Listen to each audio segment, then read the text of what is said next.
Well, kia ora koutou. Welcome to the second and final Facebook Live of Diabetes Action Month 2022.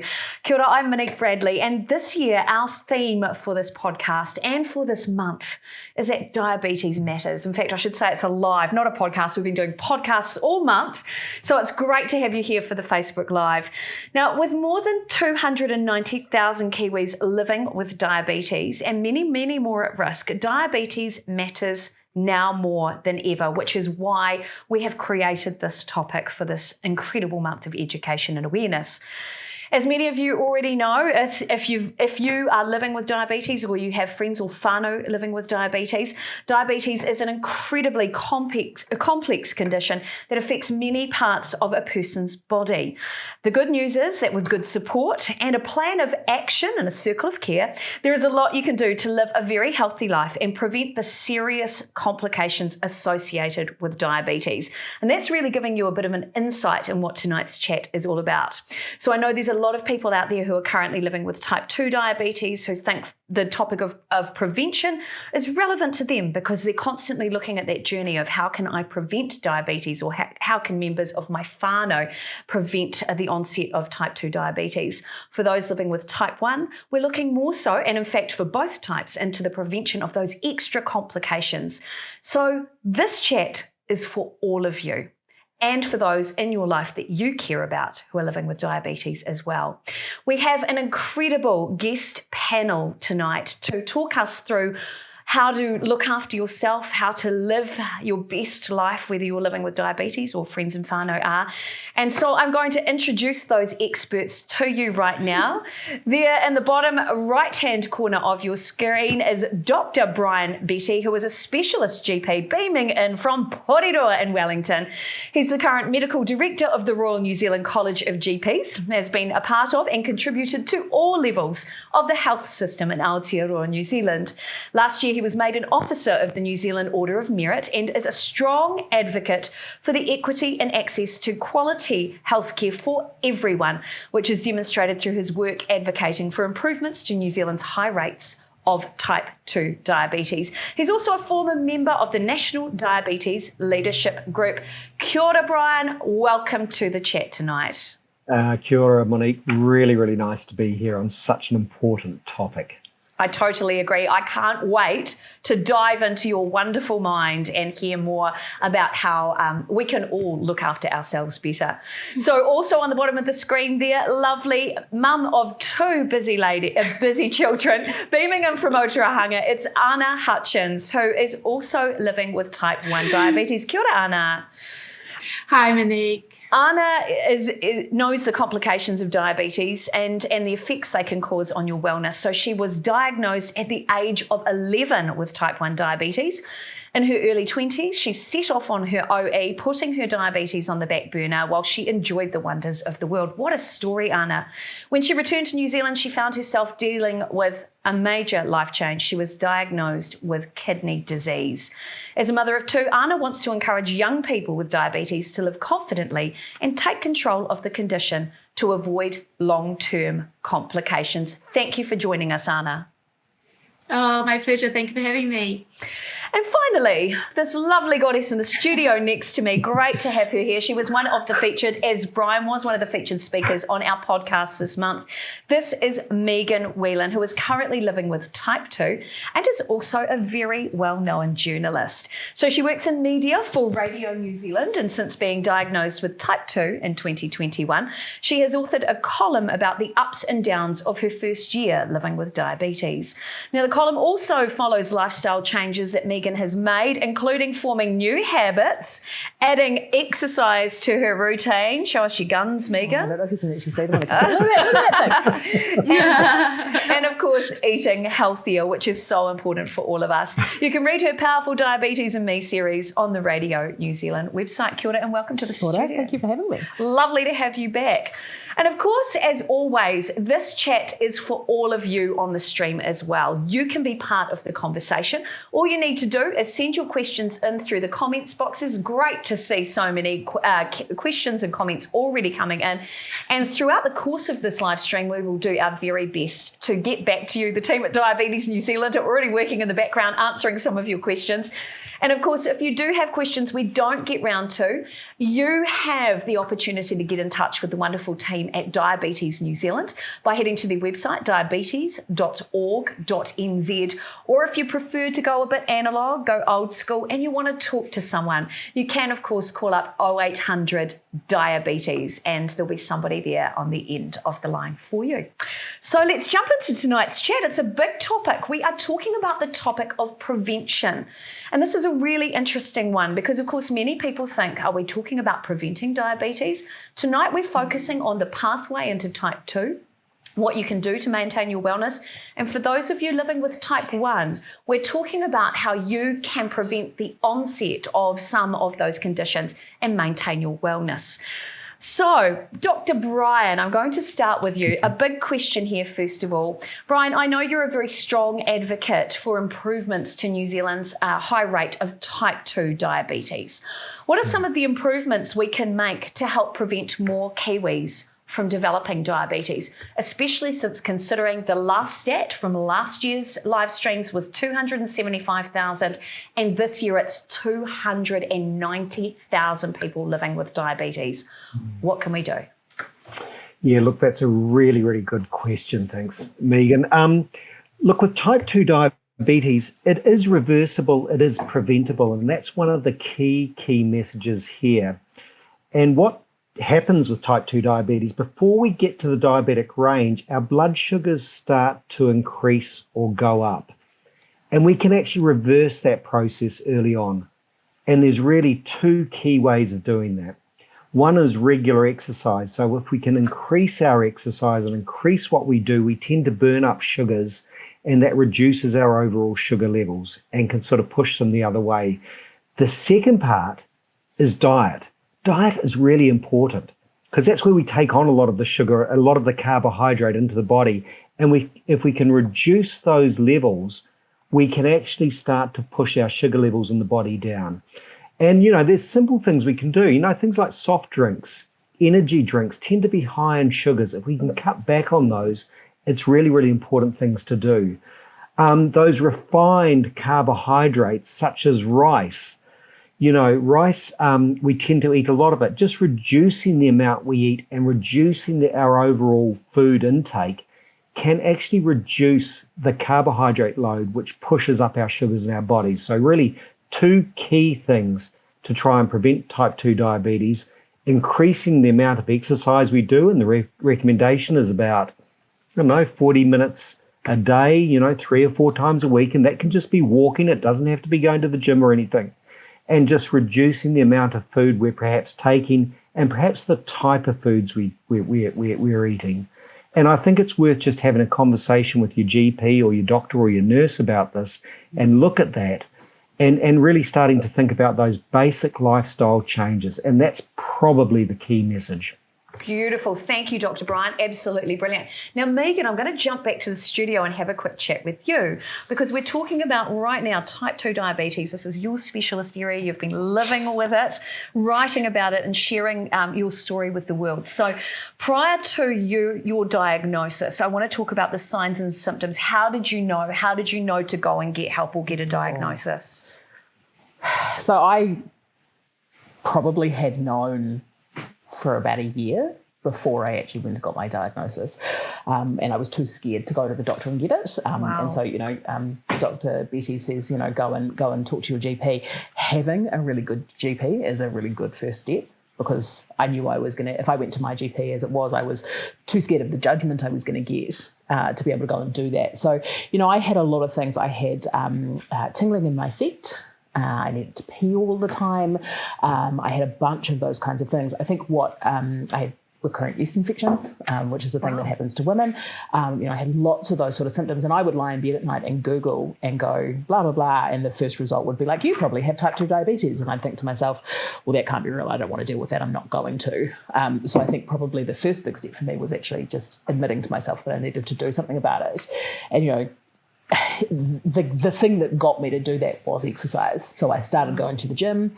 I went to the gym for about 3 months, and I thought to myself, I'm working really hard. I should feel better.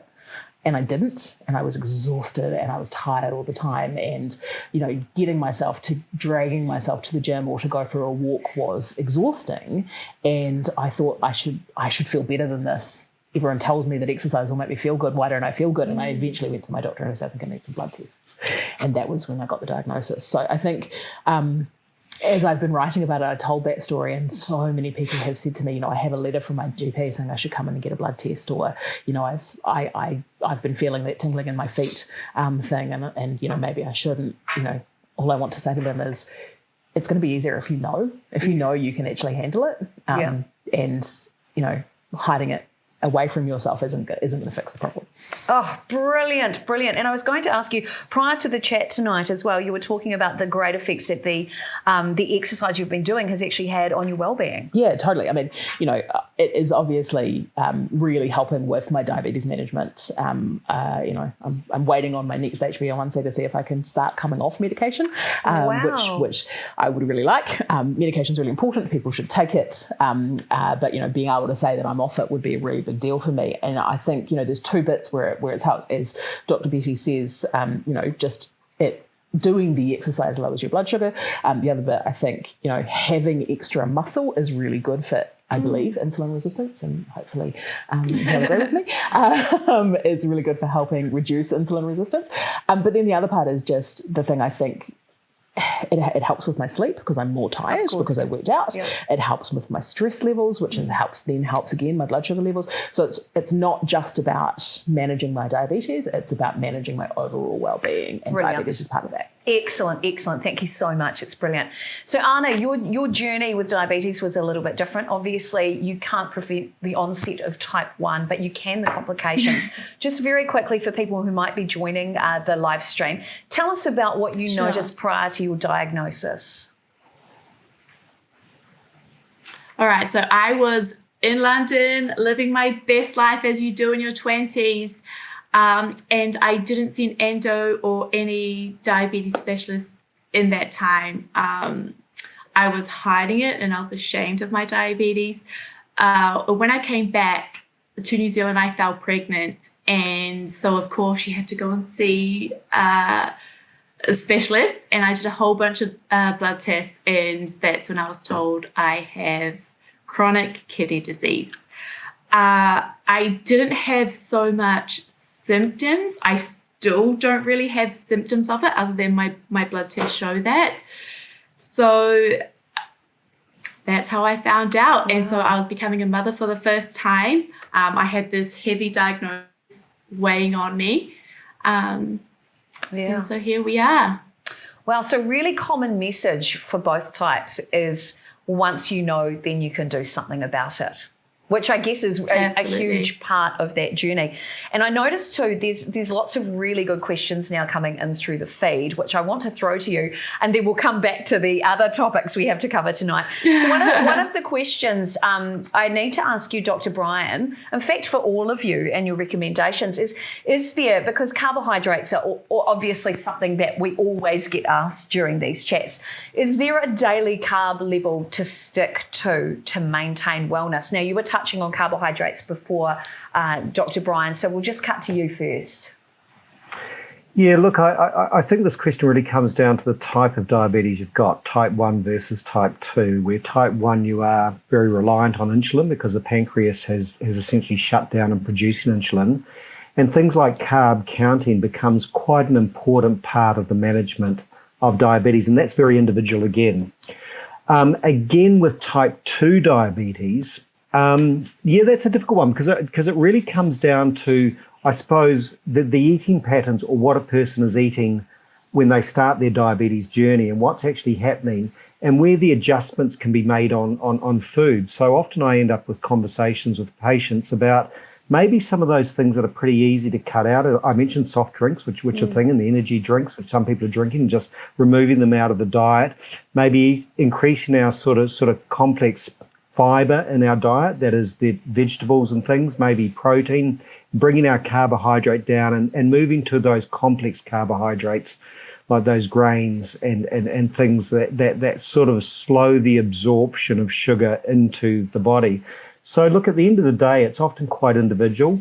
It depends on our eating patterns and what we're doing, and making adjustments that are really achievable. That's really the key to it. And I think that's really, really important to understand about it. And it's about having those conversations with your nurse or your doctor about, what adjustments can we make to make this work for us?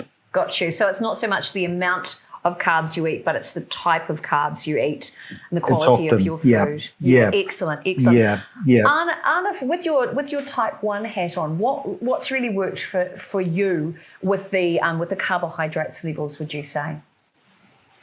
I didn't want to answer this one. I have not changed my diet. I fit my insulin into what I eat. I'm not a very heavy carb person at the best of times. I'm more a grazer. A lot of trial and error, but I adjust my insulin to what I eat. Right. Excellent. Really, really good answer. Brilliant. What about for you, Megan? Oh, I am a big carb girl. I love potatoes. I love pasta. I love all those things. So I try to really focus. I went and saw a dietitian, and my dietitian sort of worked with me on big. I think if you can afford it and you can access one, go see a dietitian. I work on the basis of I try to eat really high protein and high fiber. And high protein is a lot about I'm trying to build a whole bunch of muscle. I want to get as big as I can, man. I want to get bulky, and so I've spent my whole life trying to be thin. Now I want to get big. It's amazing, and so I work on the basis of I try and get between 120 and 150 grams of protein a day, which is a lot. An egg is between 6 and 8, so it's a lot of protein. Yeah. And then as much fiber as I can get, and then I work on carbs. And I know that if I am doing a really lifting heavy in the gym, or if I've got a really busy thinky day at work, I need more carbohydrates, because carbohydrates is what fuels those things. Gotcha. And so it's not, for me, it's not so much about, hitting a specific number. I have kind of a number in my head, but as Dr. Betty says, that's super individual. So for me, it's just about making sure that my body has the fuel it needs to do the things it has. I try to stay away from like white flour, white sugar, and white potatoes if I can. But it's making sure it has the fuel that it needs, and then not too much more than that. Great stuff. Thank you so much. So good for us to have these chats and have, the science behind it, but also the lived experience, because people living with diabetes already have so many decisions to make every day, every hour of every day, right, to maintain wellness. Yes. So it's great to have this hands-on information coming from all of you. Thank you so much.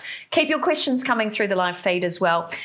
Now, of course, part of the conversation tonight is about looking after your wellness, but also preventing some of the complications associated with diabetes. My journey with diabetes, I was previously pre-diabetic, so I have a journey. My family, there's a huge amount of type 2 diabetes through my family. My dad suffered a number of complications associated with diabetes, including losing part of a foot, unfortunately, blindness, and kidney problems as well. So this is a topic very dear to my heart. And I think we need to open up that conversation. And I want to start with you, Dr. Brian. The complications associated with well-being. I think a lot of people forget that, with diabetes, they forget that it's not just something you have that you manage, but you need to think about that future process. Yeah. From your experience, what sort of advice or advisory are you giving your patients around here's the complications, and feel free to open up those complications, and how can people best look after themselves on a daily basis to potentially prevent those? Yeah, so prevention is the key to it, isn't it? And that is the issue with diabetes, that these complications occur, and there's a range of them. However, they really fall into two categories, and it's pretty important to think about this. One is what we call cardiovascular. So that's basically the heart. We want to protect the heart. We want to try and prevent things like strokes and problems with circulation, especially to the legs, which can reduce circulation and blood flow to the legs. And that leads to issues with things like gangrene and ulcers and foot problems. The other ones we are specifically related to sugar or high sugar in the body. So cardiovascular is one, because that risk goes up, but this is related to sugar. And there's really three things we start to think about. One is protecting the eyes, which is really important. So blindness can be a complication of diabetes or eyesight problems. To the kidneys, which Anna has really, really started to tap into, that we want to protect the kidneys and look out for any signs of kidney problems. And third is nerves. So those things that can lead to sort of numbness or tingling in the feet and the legs in particular, which can again lead to skin breakdown and ulceration and problems with the feet, which can lead to amputation. So these things are really important, 2 clusters of side effects. So in relation to the question, what becomes important in protecting or thinking about that? Well, one, I think you do need to have a relationship with a GP or your nurse at your local practice, so that things like blood tests can be done on a regular basis to look at your sugar levels, to look at your cholesterol levels, and also so that you can, go on for regular 3, 6 or 12 monthly checkups for your blood pressure. That's really, really important to sort of reduce that cardiovascular risk. Then the other things that become really important is once a year having a kidney check, that's a urine check, so we can look for any early signs of kidney problems, look for what we call protein leakage, and try and do something about that. Secondly, you want to have a regular sort of eye checkup, which is usually every 3 years, to look at the back of the eyes to make sure there's no damage starting to occur. Then there's things like seeing the podiatrist every now and then, or getting a foot check with your GP or your nurse to make sure the circulation and everything to your feet are okay. So really eyes, kidneys, feet, and then those things like blood pressure, cholesterol, and your sugar levels, they are sort of the basics of what we should start to think about in terms of prevention. The only other one I'd mention, which I think is pretty important, is dental. So that is, sort of looking after our teeth, which is often forgotten with diabetes, is really, really important. Excellent. Thank you so much. And what about being able to check your wellness at home? Are there things you should be doing to maintain those checks at home? Yeah, look, I think, there's all sorts of things you can start to do, and there's a real range of them. Some people do things like they buy a blood pressure monitor from the chemist. They can check their blood pressure at home, which is really important. For some people that on certain medications with diabetes, and certainly with type 1, it's really important, as Anna would know and could talk about. Monitoring your sugars sometimes is really important. With type 2, it's slightly different. A lot of people on type 2, because of their medications, don't need to monitor the sugars at home, but those who may be on insulin or certain types of medication for type 2 need to do blood sugar testing at home periodically. It's looking out for yourself, like if you become unwell and you can't eat and drink, knowing what to do in those situations, to be aware of it. To be aware of your feet, that if you're having circulation or numbness in your feet, to have regular foot checks and just make sure that things are okay. So look, there's a range of things you need to start to think about and need to work with, and it's really, really individual. That's the other thing I'd actually say. Excellent. And as you can see on the screen there, Diabetes New Zealand have released this graphic, which was just shown in social media, which is called the Diabetes Annual Cycle of Care. If you're watching on your phone, take a screenshot of this image and use this as a way to check in on yourself. How are you going with your daily self-checks? Where are you at with your foot assessment? There's some great information in there. Are you getting your blood pressure and your HbA1c checks done? Ask for this to happen with your GP. Hopefully your GP's onto it as well. Make sure you are looking at your kidney health, your blood fats, all of those sorts of things as listed there. But of course, this is just a guideline. Dr. Brian, should people stick to something like that religiously, or should they be asking for that information directly from their GP? Oh, look, have a chat to your GP about it. I think a relationship with your GP is really important, or your nurse at your practice is really important. I think that guidance is really, really good. Everyone sort of varies slightly in terms of what they do and how they do it. But to have a framework to think about when to do these checks and when to do these preventative checks and what to stay on top of, I think is really, really important. And everyone is slightly different with it. Thank you so much, Dr. Brian. That's absolutely fantastic. We've had so many questions come in from the feed, so I'm going to jump on there and answer a few of these right now. So first of all, for you, Anna, somebody has written in and said, my type 1 niece is off to uni and is considering a Dexcom. Any advice for year 1 away from home? Such a good question. Over to you, Anna. All right, the Dexcom question has come in. I'm all for Dexcom. It costs the earth, so be aware of that, especially if you're going to university. But with Dexcom, there's such great features where your family can actually follow you. I think you can have up to 10 people following you.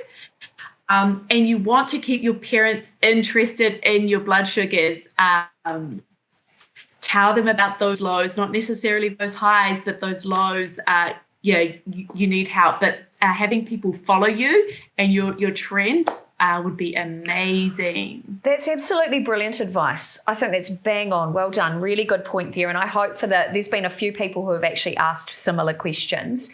So thank you to all of you who are messaging in with that information. Brilliant. Thanks, Anna. A great question there. Now, another question that's come in. Anna, you lead a busy life. You're a working mum with 2 small people and all those challenges before you deal with diabetes and, of course, your kidney challenges. So how do you keep balance? Because, of course, stress is a factor, right? Yes. Do you keep balance? I feel like that's the first question. No. So, actually, last year I slipped into a very dark place because I couldn't handle it all, and I could be cutting vegetables at dinner time, and then I could be in a heap on the kitchen floor just crying. It's a lot, but my 2 boys are probably who keep me going the most. You have to show up for them. You have to show up for them first and yourself second. Another great piece of wisdom. Yeah. You keep coming up with these Oprah tweetable moments. It's brilliant. It's excellent. That's what these chats are about. Now, another thing I just wanted to point out too, for those of you who are wanting to actually keep an eye on your diabetes journey, there is, of course, the new diabetes app, My Diabetes Journey. You can go to the App Store or you can go to Google Play and download that app. And that gives you a place to write information about how you're feeling, a place to be able to take photos even of underneath your feet, which can sometimes be really hard to keep an eye on. So that foot health that Dr. Brian was talking about before.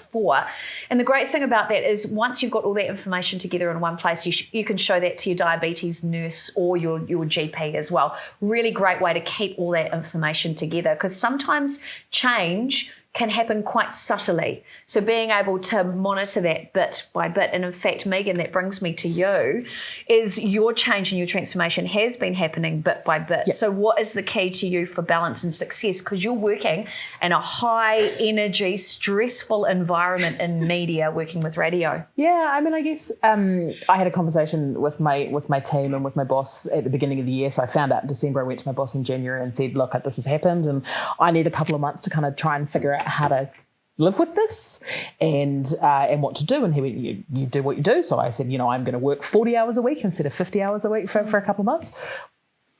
I say 50, but I'm going to prioritize myself for a bit. And then once I kind of had got into a routine, everything got a bit easier. And then my life got busy again, and we came out of COVID lockdown and whatever it was, March, April, and I sort of completely lost that balance. So for me, it's just about making sure that the things that I prioritize come first. So I will not skip the gym. I, with the exception of 1 week where I was on holiday and when I had COVID, I have been at the gym at least twice a week this entire year. Wow. It's the one thing I won't move. And so I just make sure that I prioritize that, because from that comes everything else. Because, if I go to the gym, I'm less likely to go home and eat something that isn't great for my body. Because why would I do that? I just went to the gym. I should, eat a banana or whatever. And so it's sort of all those things flow on from that. And then the other bit that was just really important that I think I've learned this year, 2 things, I guess. One, I listen to my body. So if I'm hungry, I eat. If I'm not hungry, I don't eat anymore, which is not a thing I had done before now. And also, if I can usually tell when my blood sugar is really low now, because I feel awful. So go and eat a carb when that happens, all those sorts of things.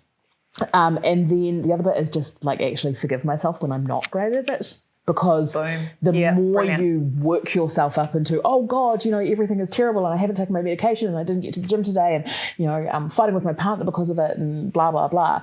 The more wound up I get about that, the less likely I am to make good decisions. So actually, if I can just say to myself, this is hard, it's complicated, you're doing the best that you possibly can, this is stressful, what's the first thing you can do? What's the kind thing you can do for yourself? And do you know what? Some days that's eating a cheeseburger because I'm hungry and I just need to eat something quick.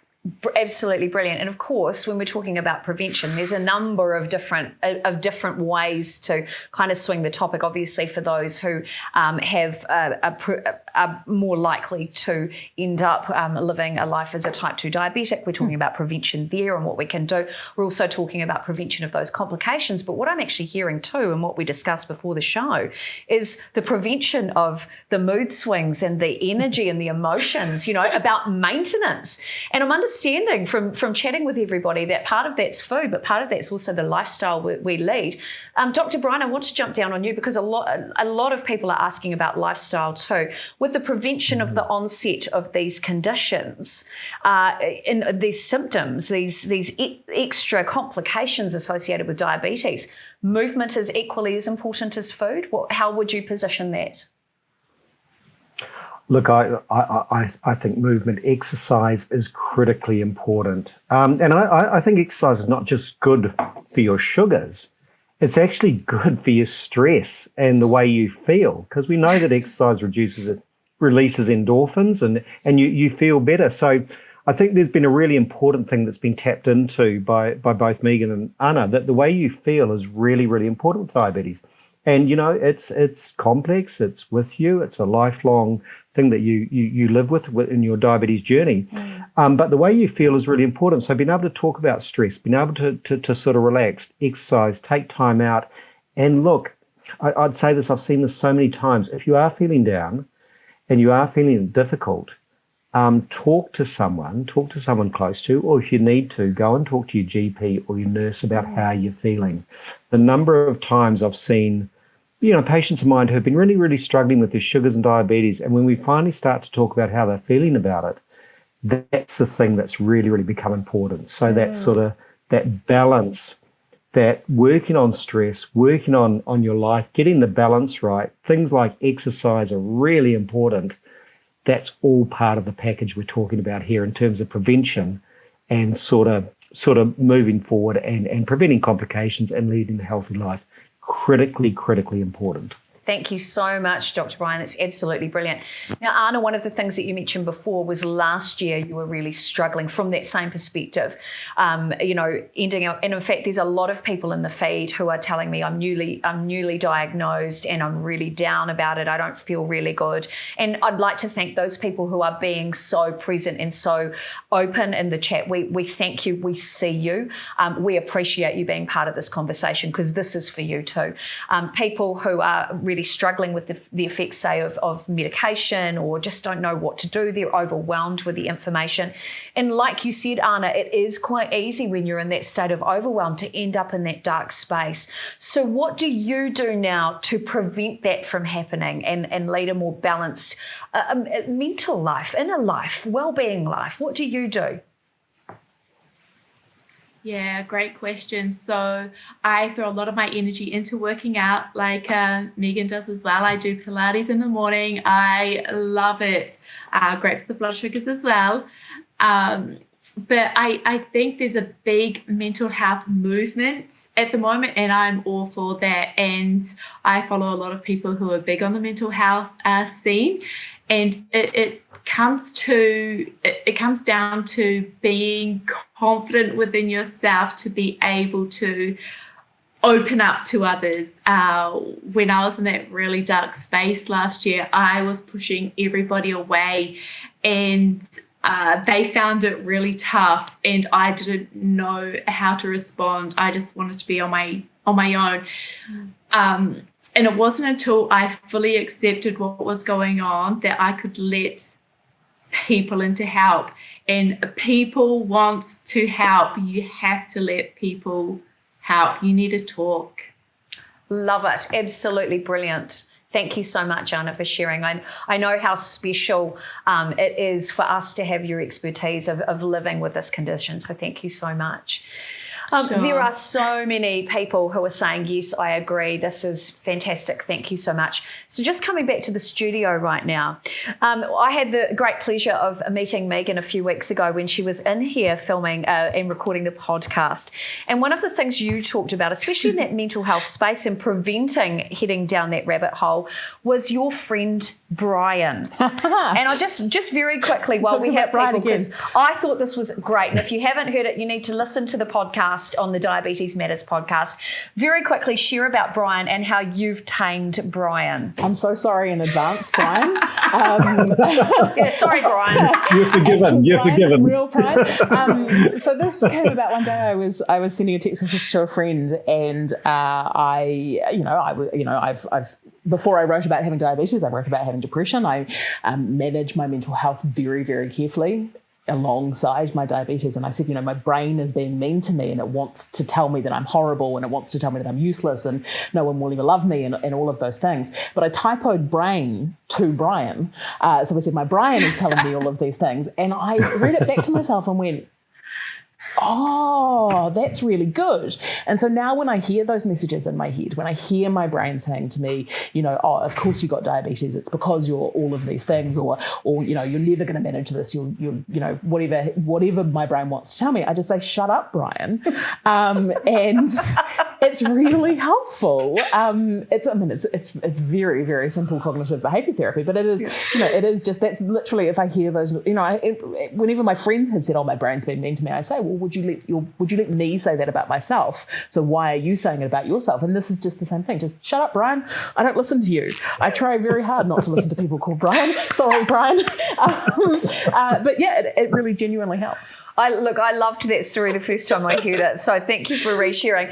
And for anybody out there, if you are listening to this chat and you are struggling yourself, you're finding it hard, or you've got friends or whānau who may be feeling a bit challenged, because it can be a big topic and it can be really overwhelming, maintaining your well-being, but it is so important.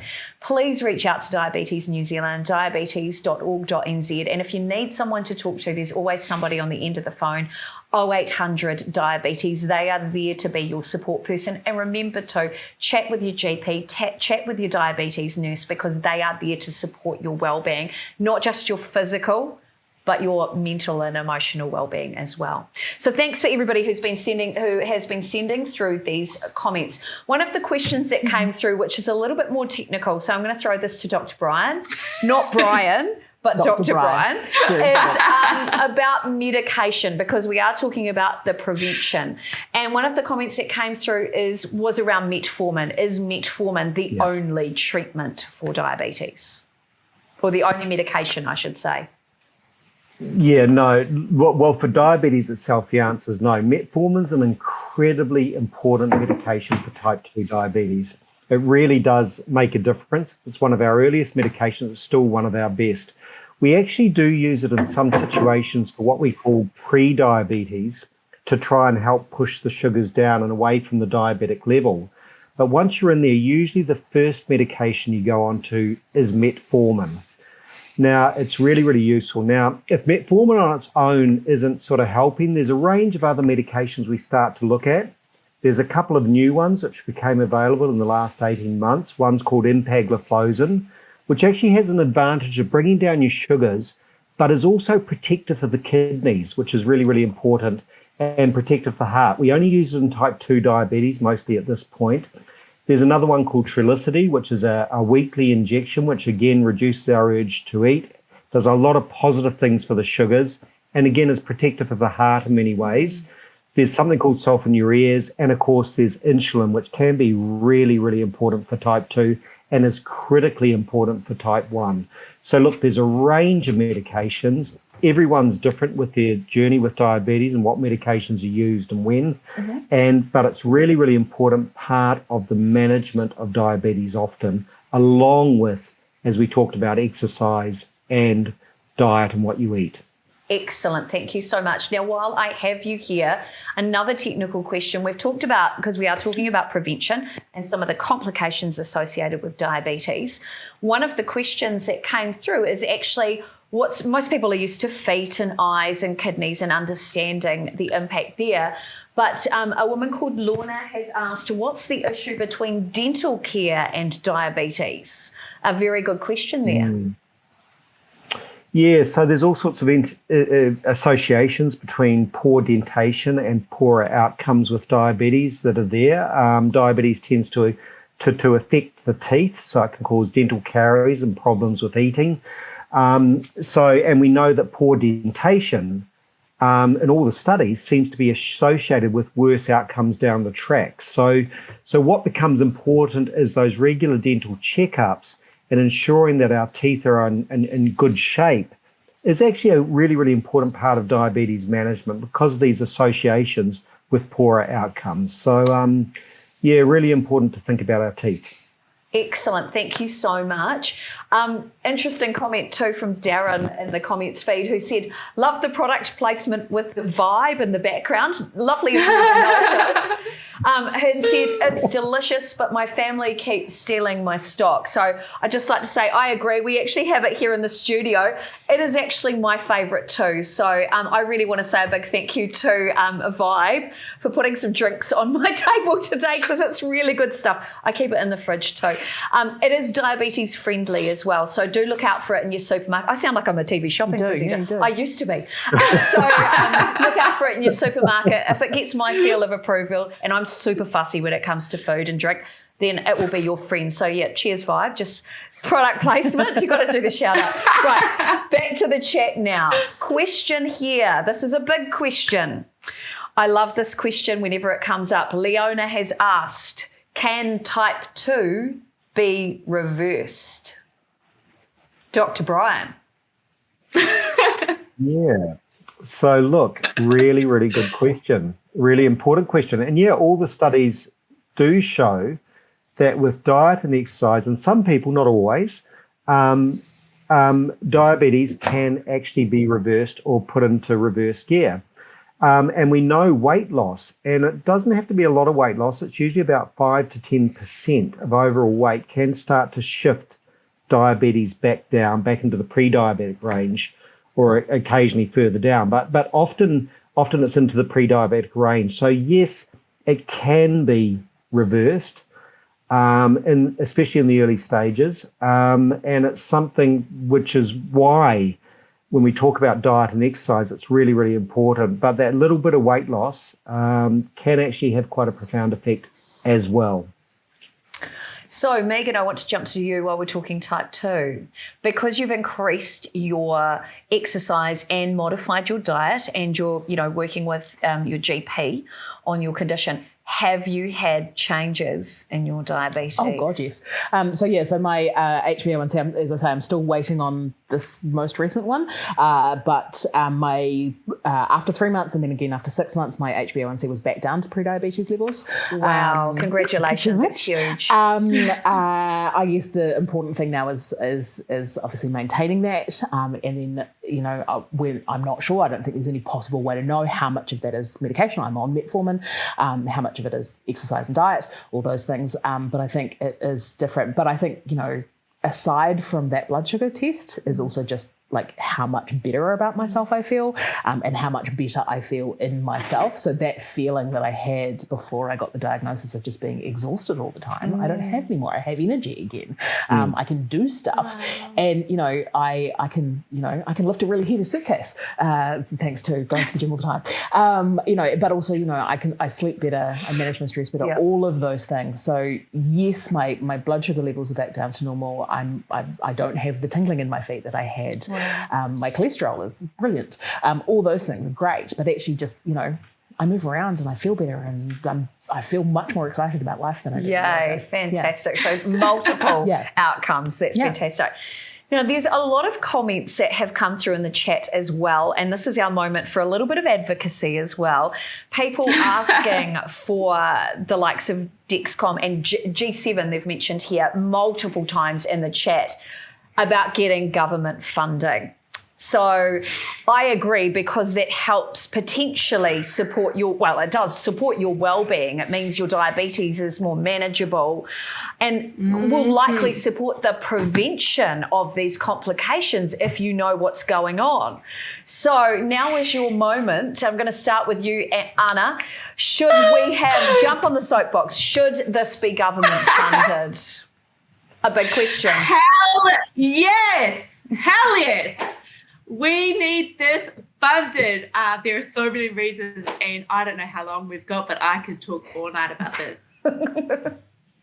Okay. All right. So shout out to anybody in government watching right now. You've heard it from Anna firsthand. We need it. Yeah. Dr. Also, Brian. actually, Yes. Sorry, I'm butting in, but Good. Dr. Brian actually keeps talking about dentition and diabetes, which I 100% agree with. And when I was living in Australia, the government actually, I don't know if they do this now, surely, they gave me, I think, $2,000 or $3,000 every 1 or 2 years to get dental care. We do not have that in New Zealand, and we need that in New Zealand as well.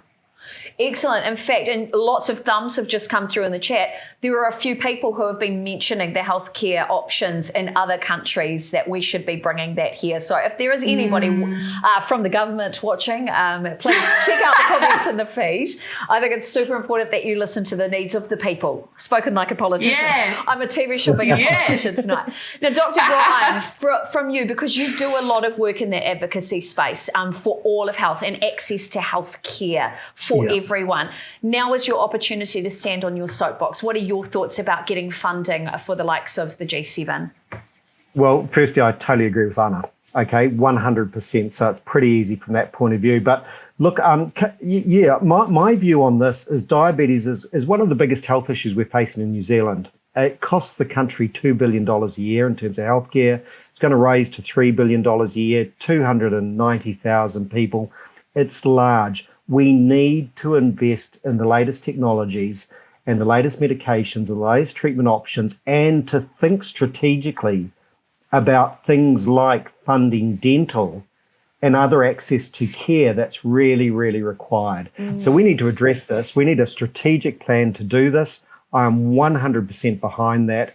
We need to get moving on this, because it's out there, and I've been of the opinion for a long time now that if we could solve some of these issues around diabetes in terms of new medication, new technology, how we actually fund into things like diabetes and those other wrapped around supports we need, in many ways would solve part of the health issues we have in our system at this point. Diabetes needs to be tackled, and it needs that investment from government. Yes.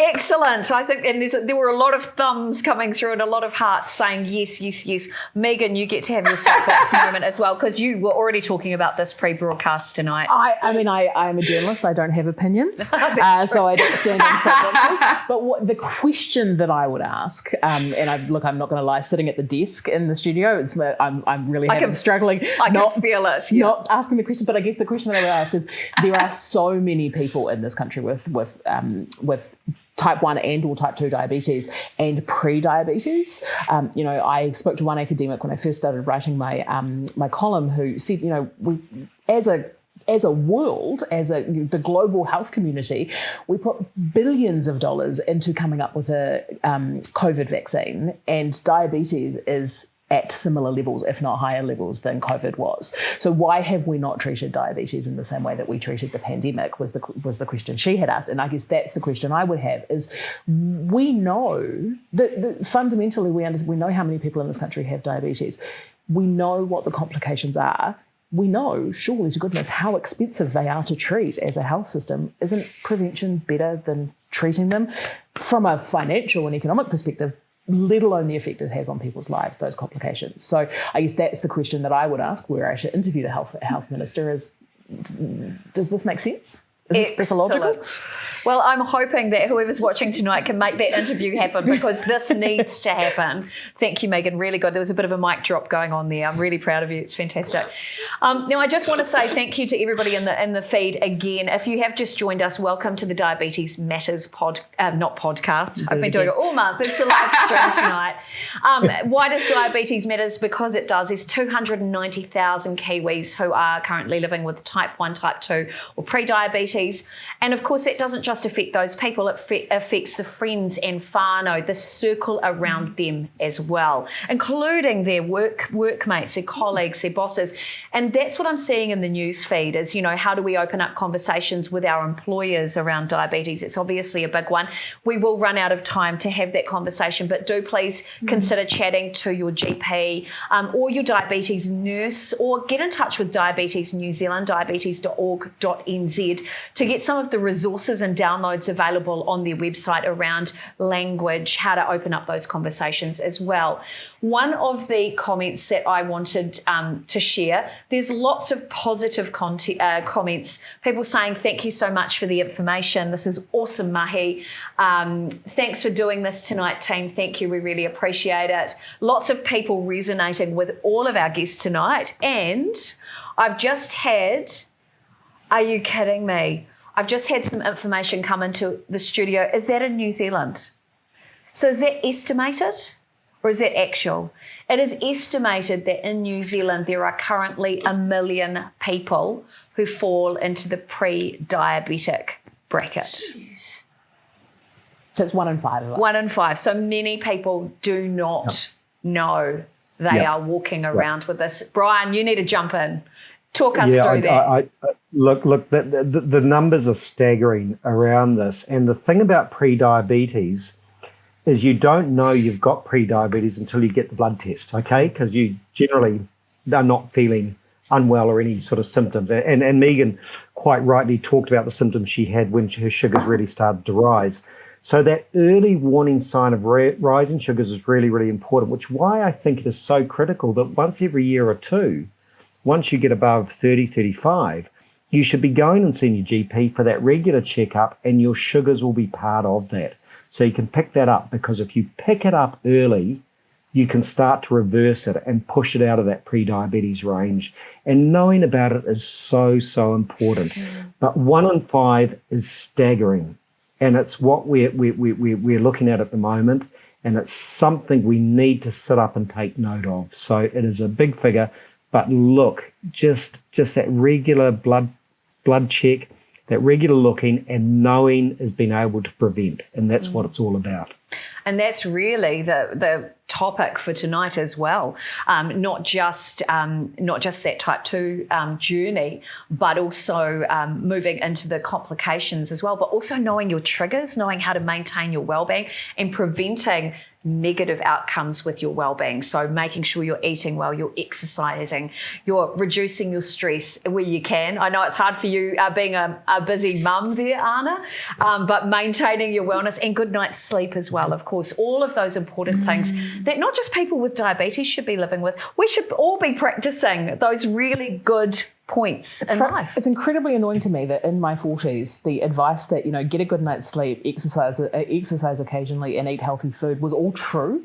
Like, I've ignored it for most of my life, and it turns out everything that people have been saying this whole time was actually true, and I would feel better. It's very annoying. I totally agree. One of the comments that came through, which has supported some of the chats, especially around how we feel about ourselves tonight, being diagnosed. So this is for anybody out there who's been diagnosed. Being diagnosed is not something to be embarrassed about. Thank you for sharing this, Kim. For some of us, our bodies just stop doing what they are made to do. And there is certainly no shame in that. How does that resonate with you in particular, Anna, considering you are living with type 1? Yeah, I feel that it is something you shouldn't be ashamed about. But when you are going through those really rough years as a teen, early 20s, you're just wanting to fit in with your peers, and it is so hard to not be ashamed. and being different. But I think that's where mentorships come in. That's where getting involved with the Diabetes Online community comes in. That's where having role models to follow. I keep saying, if I had a me to follow when I was that age, I wouldn't be telling this kidney story. Wow. Yeah. Again, that's about prevention. That aligns with that critical key message. So many other great comments coming through about the importance of looking after yourself. Of course, the cost of the G7. So we've already had our moments about that. The impact, we can do it again. I know, right? The impact of. I've lost it. I've lost my train of thought there. One of the things that has come up repeatedly are some of the other effects around the use of some or side effects associated with some of the medications. And because there have been so many comments about this in the feed, it is something I would like to address, because we are talking about the prevention also of not feeling great. So let's talk about that. There's been a lot of people in the comments feed, so I will start with you, Dr. Brian, who have talked about some of the things like gut intolerances associated with the likes of, say, metformin, or people suddenly developing gut or gluten intolerances or sensitivities. Can you talk us through that, Dr. Brian? Yeah, look, I think the first thing to say is medication is incredibly important in terms of the armory of working with diabetes and treating sugar. So we have to accept that. But the thing is, with any medication, it's always a way up between the benefit, and there are some certain risks or side effects that occur. Metformin is notorious for it. So yeah, it can cause gut upset, which is why we say take it with food. And we often start at a very low dose and titrate it up. Now, what often we see is, because we end up on more than one medication, often with type 2 diabetes, we end up with a range of medications, and often you do have to adjust the doses and monitor how you feel. And if there are side effects, we need to do something about it. So overall, we're trying to control the sugars. Medication is incredibly important, but we do have to monitor and look out for those side effects and make adjustments to the regime, not infrequently, and everyone is different. That's the thing about it, which is why those yearly medication reviews that you talked about in the wrap round diagram you had earlier is really important, to start to ask those questions, start seeing what's happening, and start to make sure there are no sort of side effects slipping in there which can sort of cause problems. So that medication review is really, really important, and usually about every 12 months, I think, is a really good way of approaching it. And for those of you who didn't manage to see that graphic earlier, it's the Diabetes Cycle of Care that just popped up on your screen before. That's also in the Facebook feed on the Diabetes New Zealand Facebook page. So do feel free to download that graphic or take a screenshot of it, and add those reminders into your own diary. And it's a reminder too that you should consider downloading the app that's Diabetes New Zealand have created. It's called the My Diabetes Journey app, and there's links in fact in the Facebook feed, so you can download it through Google Play or through your normal app store if you're an iPhone user. Download it, get used to using it, monitor your well-being, because that's part of that prevention plan with regards to those some of those other conditions associated with diabetes. Now, I am aware this was supposed to be a 30-minute chat, but we have had such a good conversation tonight with so many wonderful people on the feed, and I do thank each and every one of you who have commented or been part of the chat tonight. To finish up, I would like to get a final takeaway from each of our guests, all around what prevention means to them. Megan, as someone living with type 2, what does prevention mean to you? So I guess if I go back a year, preventing going from, I guess, pre-diabetes into full-blown type 2 diabetes would have been a wonderful thing. And if I had actually I think, felt supported by doctors and by doctors in particular, that might have been a different thing. So I think finding yourself a GP that you can have a relationship with as soon as you can, so that you can be going and having your yearly checkup, so that you can say, my feet feel weird, why is that? Or I keep getting yeast infections and it sucks, what's going on, so that you can be having those conversations. So I think that would be the first bit for me. For other people, for me personally now, it is, what can I do to make it so that I don't end up with any of those complications, so that my kidneys stay healthy, so that my cholesterol stays down, so that my blood pressure stays good. I think I had spent a lot of my life pretending like my body didn't exist and trying not to have a relationship with my body. And so for me now, it's just, I walk around in this thing all the time. I may as well look after it. And that's going to be the thing that I think, helps me to stay like that. I love that. Thank you so much, Megan. So, Anna, we're going to jump to you. Obviously, prevention might mean something a little bit different for somebody living with type 1. What does it mean for you? Prevention. So, again, I could be here all night, but I really want to touch on the fact that we need to get to our youth and our teens and our small type 1 diabetic children, and we need to target them first. We need mentorships. We need this is the space I'd love to work in. We need to offer them tools and methods to come into themselves and be confident enough in themselves to look after themselves when they're with their peers, because that's where it stems from. That's when your trouble starts, is when you've got your helicopter parents and you're a teen and you know better and nothing is going to touch you and nothing's going to happen to you. And it doesn't discriminate. But we need to get to that youth, and we need to target them first to look after themselves. Because like I said, I would be telling a different story. So prevention is just keeping on with your diabetes control, being able to monitor your sugars, letting your parents follow you, keep interested in your blood sugars. That means a lot to me, I think. Thank you so much, Anna. That's absolutely brilliant. And finally, Dr. Brian, this is your opportunity. What does prevention mean? You're out there fighting for everyone living with diabetes, regardless of if it's type 1 or type 2 or pre-diabetes. So what would be your message, your key message around prevention? Yeah, look, prevention is central to everything that happens with diabetes, and there's a couple of comments I want to make about, I suppose, focusing on prevention of complications. That it does require some investment. It does require, I think, a good relationship, long-term relationship with your GP or practice nurse, that you can sort of do those preventative activities that are so important. The retinal screenings, the checking your urine once a year, the blood pressure, the medication that may or may not be needed, and those basic advice. But often it's a team effort. So having that core relationship with your medical practitioner or nurse is really, really central.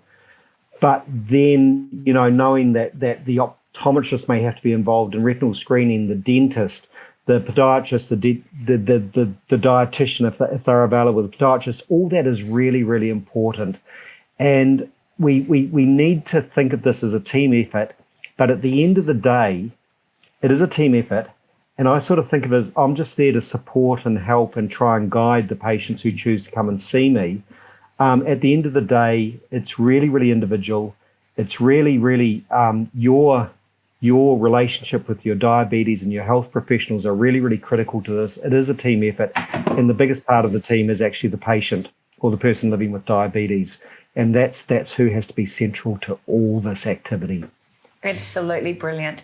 Thank you so much. And I really want to say a very big thank you to everybody on the live stream feed tonight. A big thank you to my guest in the studio, Megan Whelan. Thank you so much. Anna Hutchinson, who has beamed in from Otorohanga. Thank you. Glad we had the internet nice and strong. And Dr. Brian Betty from Porirua. Thank you so much for sharing your wisdom. Thank you to you all. Kia ora.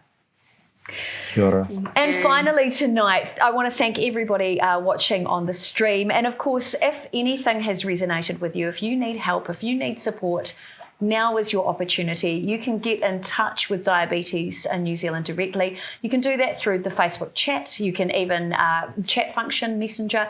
You can also get in touch by heading to their website. There is a wealth of content on there, great resources available for you to download, to use.